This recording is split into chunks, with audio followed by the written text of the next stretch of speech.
Hello everyone, I'm Dr. Yu from Samsung Medical Center. I'm a member of GBCC. Today we are starting the GBCC TV, preparing pre-season GBCC 10. Today we are talking about the aberrant sentinel lymph node biopsy in recurrent breast cancer patients. Since 1995, regarding to axillary management of breast cancer, proportion of sentinel lymph node biopsy has been increasing. Nowadays, because of early detection and increasing of neoadjuvant chemotherapy, even we can try sentinel node biopsy cytology-proven lymph node metastasis breast cancer patients. So it is expected the proportion of sentinel lymph node biopsy has been maybe increasing. Naturally, many breast surgeons faced local recurrence after sentinel lymph node biopsy patient. In GBCC 10, we are going to learn from Professor McGuire about this interesting issue. Today, we are going to talk about this issue briefly before GBCC 10. At first, I'm going to introduce Professor McGuire. Professor McGuire, hello. Hello. Hello. Thank you for having me. Nice to meet you.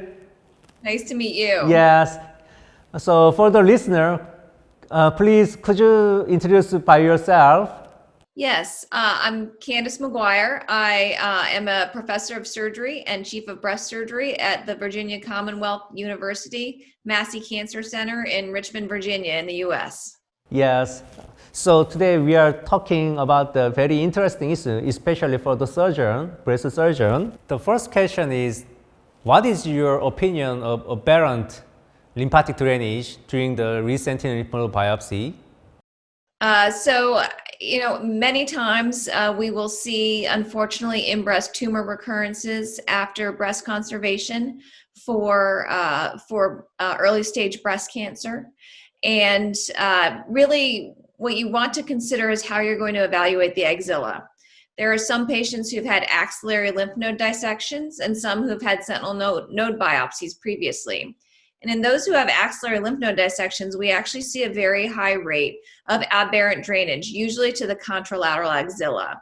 One of the best ways to identify that preoperatively, if you are going to try for a sentinel lymph node biopsy in the event of in-breast tumor recurrence, is with lymphoscintigraphy. It can point you, in most cases, to the aberrant drainage basin so that you can evaluate that basin. Many times in the USA, we don't do lymphoscintigraphy for breast cancer because we really are only interested in what's going on in the ipsilateral axilla. But this would definitely be a strong indication to use lymphoscintigraphy. And if you were to find a lymph node there, it is oftentimes positive for metastatic cancer and can be used to change practice and management. So I do think it's important to look, whether it's with lymphoscintigraphy or to prepare the patient, that when you go back to the operating room, if your gamma probe detects a signal in the contralateral axilla, that you will be doing a contralateral sentinel node biopsy. Next question is, in practical, do you try re-sentinel lymph node biopsy in isolated breast tumor recurrence patients? It means not clinically distant or regional metastasis patients. And if yes, how do you management in contralateral axillary lymphatic drainage or internal mammary lymphatic node lymphatic drainage? How do you management? Yes, I've done it many times. In most cases, it is successful. When you look at the data, you'll see that repeat sentinel lymph node biopsy is up to 80% successful in patients who've had previous sentinel lymph node biopsies. Oftentimes what we will do is assess the axilla with either ultrasound, MRI, or PET scan if appropriate to see if there really are any remaining lymph nodes in the region that you want to assess. Sometimes when we've seen a patient who's had previous axillary dissection and we don't see anything that is suspicious on MRI or PET scan or ultrasound, then we will omit the sentinel node biopsy. But if a patient's had a prior sentinel node, we will at least attempt a repeat sentinel lymph node biopsy. So you mentioned that in US, many hospitals do not perform the lymphoscintigraphy. However, if the patient during the sentinel lymph node biopsy, if you identify aberrant sentinel lymphatic drainage, especially contralateral axilla or intercostal lymph nodes. So do you perform contralateral sentinel lymph node biopsy or intramammary lymph nodes? So I think that a contralateral sentinel lymph node biopsy is a very reasonable option. I think that it can guide therapy and it can assess for prognosis, although we don't have a lot of data in that region. What I would say is in the most places and most breast surgeons in the U.S. would not go after an internal mammary or an intrathoracic lymph node. There are some centers that discuss it, but it is a pretty morbid procedure. And if you do see on MRI or PET scan, again, if you see evidence of a lymph node that's positive, we would tend to treat that with radiation. And so I would say even for primary cancers, we're not going after intramammary lymph nodes, and I certainly wouldn't do it for a recurrent cancer. So that's someplace that we would not go, but certainly contralateral axilla is a place that we would go. We would likely not go after supraclavicular or cervical lymph nodes, which is a possibility, although incredibly unlikely. Yes, so I agree about that. And next question is, you mentioned that identification of recent lymph node biopsy just around 85%, not 90% of that. If you failed identification of during the recent lymph node biopsy, how do you management? Do you proceed axillary lymph node dissection or just stop during the recent lymph node biopsy? So I think if you've decided as a surgeon and as a cancer center that it's important to stage the axilla of a patient with a tumor recurrence like this, then if your mapping fails, then you should treat them like any other patient who's had a failed mapping, and that would be with a full axillary dissection. And so I think that that is something that the patient has to be prepared for, because there is a 10 to 20% risk that you won't map their axilla. And so I do think that if it's a patient who is healthy enough to undergo, say, chemotherapy or additional radiation therapy, somebody where axillary lymph nodes are important to their staging, then with a failed sentinel node, I would proceed with an axillary dissection. Thank you so much. So before last questions, I want to ask about that in US, because of the case is rare, and then many surgeons confused about how to management of recent sentinel biopsy, especially aberrant lymphatic drainage. So there is, I think, still from now, there is no definite answer to our breast surgeons. So in US, so do you have special tried, not special tried, do you have any other collecting the data, or especially something called, do you have plan or previous registered data? Yeah, so I would love to say that we have a clinical trial that's ongoing looking at this, but unfortunately it is such a rare occurrence that it is really difficult to get clinical trials up and running for rare tumors and rare tumor occurrences. And so I do think we need to look at some of the retrospective data. We do have really good retrospective systematic reviews that have been done. But I certainly think that a meta-analysis or a cohort study, something along those lines, would be effective. It's not happening right now, according to what I can assess with some of the bigger cooperative groups. Thank you so much. Maybe in GBCC 10, many breast surgeons are interested about this issue. Also, for me, I wonder to make some collecting data together, because of this issue very rare and very hard to collecting the data. So collecting collaboration with together international court, maybe it is a fact to learn, many surgeons learn from that, the results. So we already mentioned about that difficult to collecting data because of difficult to classification, and because of the rarity, there is no definite guidelines to management of aberrant lymphatic drainage during the recent lymph node biopsy. Do you have suggestions, or what's your opinion of that? Yes, so I agree. I think that first of all, I think a multinational trial would probably be the really only the good way to answer this. And when you look at the interest that's happening internationally, when you look at the data coming out, it comes from the U.S., it comes from Europe, it comes from many parts of Asia, and so I do really love that idea.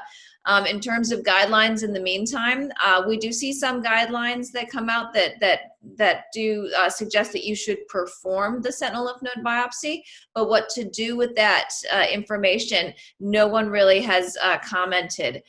What I can say is that from the most recent and most robust systematic review, it does look like many people are using the information they gain from the lymph node biopsy and aberrant drainage to guide things like systemic therapy, like chemotherapy. So if a patient's node positive, considering chemotherapy, or targeted radiation therapy, or a complete axillary lymph node dissection in the area of aberrant drainage. So I do think that that is being done. I do think when you think about the concept of how we do surgery and why we do it, that a lot of it does make sense. We really owe it to our medical and radiation oncology colleagues to give them a well-staged patient when they're trying to figure out how they're going to treat them. And so I do think that it should be performed. And I think that one should think about the aberrant drainage to the other axilla, just like you would think about it in the ipsilateral axilla. Last question, maybe I think you usually do not perform the resentinel biopsy after axillary lymph node dissection patients. How do you management in after dissection patient if the patient had a local recurrence? Do you perform resentinel biopsy or just just a local wide excision is finished? So when patients do have local recurrences, we are oftentimes following guidelines from studies from the NSABP or the KALOR trial that talk about systemic therapy. But one of the things that our National Comprehensive Cancer Network recommends is systemic staging for patients like that. So we are assessing the axilla with ultrasound, but they're also maybe getting MRIs and, like I said, CAT scans or PET scans. If we think that the axilla has been completely cleared, then and we don't see any evidence of anything elsewhere in the contralateral axilla or other drainage basins, we will not perform the axillary dissection. However, if it looks like the axillary dissection was incomplete, then we will attempt to repeat a sentinel node biopsy or even perform an axillary dissection in that case. Because oftentimes, I'm sure as many breast surgeons have experienced, you go back after someone's done an axillary dissection and you can find many, many more lymph nodes. So it really depends on was it how complete the first axillary dissection was as to whether you're really going to attempt a repeat surgery or not. Yes, I totally agree about that. So even in underwent axillary lymph node dissection patient, we can try in some patients. However, still many patients maybe do not drainage successfully. We couldn't identification during the resentinel lymph node biopsy.